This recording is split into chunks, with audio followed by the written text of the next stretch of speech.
Hello everyone! Welcome back again sa ating another vlog. Bago nga pala ang lahat, nais ko po sana magpasalamat sa inyong lahat na sumusuporta sa akin. Maraming salamat po. Sa video ito, ipapakita ko sa inyo kung paano ako nagliligpit ng mga plastic. Baka magtataka kayo kasi kahit plastic binablog ko na kasi nga pag pumasok ka sa mundo ng content creator, kahit ano na lang gagawin mo video. Sinabi nga kasi sa amin ng amo namin na yung mga plastic daw ay masyadong makalat pag inilagay sa plastic din. Kaya ayan, ginawa ko muna sambusa. Para nga naman hindi malaki ang kain ng kanyang space, kaya nga naman yan ang naisipan kong gawin. Kung makikita nyo, tahimik talaga ako dyan kasi yung amo namin parang gising na nga. At dahil masipag ang inyong inday, sunod-sunod nga ang inyong inday sa pagtutupi ng mga plastic.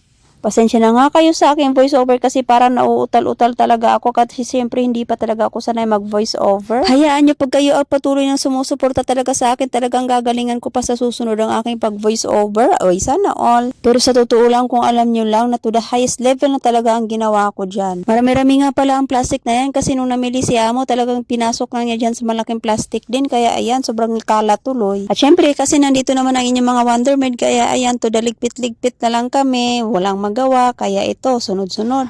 Katatapos nga lang namin dyan maglinis ng aking kasama, kaya ayan, bago nakapagligpit niya, naglinis muna kami. Sa pagtutupi nga pala ng mga plastic, kailangan mo munang pantay-pantay ang bawat dulo. Kasi nga, pag hindi mo ipinantay ang bawat dulo, pagkatupi mo niyan ay hindi po talaga maayos ang pagkakala. Isipin mo na lang na nagtutupi ka dyan ng watawat, o diba, sino nakaka-relate na magtupi ng watawat? Kapag nasanay ka nga naman magtupi niyan, ay talagang napakadali na lang. Ayan, kakaunti na lang talaga ang natitira natin tutupin, kaya ayan, malapit na tayo mag-almusal. Pagkatapos mo nga palang matupiin ay talagang hugis triangle na ang plastic. Ayan, natiisa na nga lang ang natira sa ating tutupiin, kaya to da tupi-tupi mo na ang inyong inday. Kailangan mo nga pala talagang hiwad-hiwdin niya para mawala yung hangin sa loob. Ay, pasensya na nga pala mga Tagalog sa aking Tagalog kasi nga ang Bisaya ay nagtatagalog. Haha. Ang hirap kaya mag-adjust yung Bisaya, kailangan mo talaga magsalita ng Tagalog kasi maraming hindi nakakaintindi sa mga supporters mo. Kaya dahil mahal ko kayo, ayan, eto magtatagalog ako. At saka sa English naman ay bahala na nga talaga mag-adjust sa mga English dyan. Alam nyo ba naman kasi sa totoo lang, English is my weakness, kaya ayan, napapa-English tuloy ako. Sa makakapanood nga pala ng aking video, sana na may mag-like and comment and share kayo sa aking video. Alam nyo ba na kahit kaunti pa lang ang views ko, talaga pinupush ko kasi nga magtatanim at balang araw may aanihin din. Kasi sabi nga nila, pag may tiyaga, may nilaga. Sana nga may malalaga tayo. Ginawa ko nga pala itong libangan ang aking pag-vlog kasi nga malayo tayo sa pamilya. At ayan, tama na nga ang Marites at tapos na. Bye-bye!